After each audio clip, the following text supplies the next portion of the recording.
Hi everyone, it's me Darlene. I am here to talk about narcissistic supply and how that works in my particular situation with my mother. I'm sure it's probably different for others who are involved in a narcissistic relationship, but I think for the most part, the things I'm going to explain to you are pretty much across the board, varying levels, varying degrees, and I hope I can get some of you to understand, because I know that a lot of people really have the attitude of just get over it, that kind of thing. And if you're living with a narcissist, there is no getting over it because it never ends. It's constant. Even when there's calm moments, the person who's not the narcissist knows it's coming back at any time, and that's, keeps me in particular always on the edge and just very unsure as to how my day is going to go. At any moment, it can completely fall apart. For me, and also for my mother. I did a video where you heard audio of my mother. I want to make it clear that my mother was not sick. I wasn't just ignoring a sick and dying woman. She didn't say she was dying in that one, but had I let that go on, she would. She did say she was dying later that night, so she didn't skip a day. That video, I will link to that video down below. But just quickly, I had just gotten up. I told her I was going to have my coffee and that I would come out after my coffee. She called me minutes after I sat down here at my office, in my office with my coffee, and I went and I didn't give her a chance to talk, and I just said, I'm just reminding you, I'm having my coffee, I'll be back as soon as I finish my coffee and we'll do your whole morning routine. And I knew she wasn't going to like that I just jumped the gun and shut her up before she even got to say anything. So I came in my room and got my camera and started walking back out with my camera. That's how quick this was all done. I had been awake maybe all of 10 minutes, took time to boil some water for my coffee. And I started recording, and that's how she responded, like you will see in the video, or at least hear in the video, that she was very, I'm going to say anxious. She wanted what she wanted. She wanted it right away. She didn't like that I was going to put my cup of coffee before her. So let me try to explain that, and let me also explain why I'm not just going to give up my coffee and go do that. First, I'll explain that. It happens all the time, throughout the day. Almost every day there are incidents like that. If there's a calm of 2 or 3 days, I'm still nervous because I know the storm is coming. And I have learned now that I have the right to get up and have a cup of coffee before I get her out of bed, change her, do all the potty duties, do her bedding. I have the right to have a cup of coffee before that. She was not in any danger. She's not sitting in soaking wet bedclothes. She was okay. So I took the time to have my coffee. But in this case, I recorded, and then I knew it would escalate. And when I turned the camera off, it's because I was going in to see her, got her up, and she was fine for most of the day. There was one little incident in the afternoon where she wanted to start something, and then at night she wanted to tell me she was dying, and I offered to let her stay in her chair so she could die there. She didn't like that option. She wanted to get up. She's never looking for a solution. She's looking for a fight, plain and simple. So let's look at this. Narcissistic supply, the easiest way is if you're an addict, addicted to anything. I don't care if it's drugs, booze, I would imagine gambling. The only one I'm familiar with is alcohol, and when you want it, you gotta have it. That's all there is to it. Nothing else is going to go right. But now let me also explain it this way. You're in the store, you have your purse and your shopping cart. All of a sudden you look at your shopping cart and your purse is gone. You know that awful feeling? What do you want to do to feel better? You want to find that purse. Now, let's say you have a friend. Let's say it's me. Poor you. You say to your friend, oh my God, my purse is missing. Of course, the two of you, and maybe even people who are just within earshot and heard that, everybody wants to get involved. Everybody knows how awful that feeling is, and most people would want to help you find your purse. The only thing that's going to make you feel better in that moment is to find your purse. If you don't find it, it'll eventually dwindle. I've had purses stolen. I still think about it like, how stupid was I to not be paying attention? But it's an awful feeling. Now, what if I'm shopping with you and you tell me somebody just took your purse, and I would say, oh, we'll look for that person after I have my coffee. I'm going to go have a coffee and I'll come back and we'll deal with this. Now that would be mean, because there's some urgency involved here. You need to find the person who stole your purse, and you're not going to find that person in 15 minutes. You're going to find them now, if it's at all possible to find them.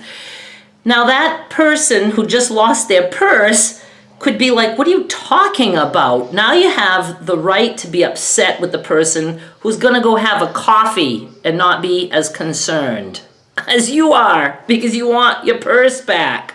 That's what that incident with my mother could look like. It could look like she is in desperate need at that moment, and I've decided to go have a coffee, and I'm just gonna let her suffer. But I'm living with my mother, and I know my mother, and what it looks like on a quick clip on a video could look like somebody who was completely dismissing my mother's agony, her pain, her anxiety. You should at least do what she wants because she's suffering right now. But there's no end to that with a narcissist. There's a difference between someone who is normal and all of a sudden is acting like that. Of course, I would not ignore that. But there are some people who are just faking that shit. Is she feeling some kind of way? She probably is. She's probably feeling that anxiety that somebody else would feel the moment they notice that their purse is missing. But the thing is I know my mother's safe, and I know that this happens so often that there's just no way I can constantly give into it. I have given up so much for my mother, and I take care of her in many ways. I feed her what she wants. I take care of her bed, her clothes. She wants to color, she's going to color. You know, it's not that this woman is being neglected. I'm taking care of her the best way that I can, and the best way is to stick to my guns sometimes and say, this is how this is playing out. Now, does that always work? No. Because if my mother is looking for a fight, there is no stopping it. There's just nothing that I could do right. I hope that makes a little bit of sense.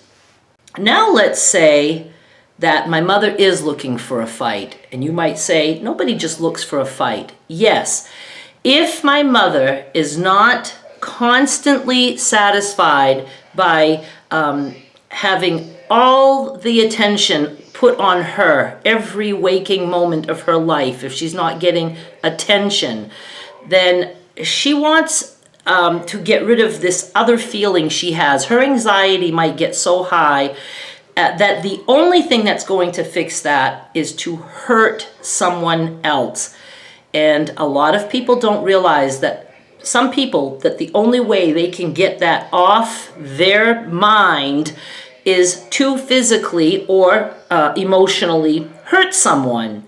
Think of a wife beater. I mean, I'm trying to think of things that people generally understand. Even if you don't have any experience with that, I don't. I didn't grow up with physical abuse between my parents, and I've never been in a physically abusive relationship.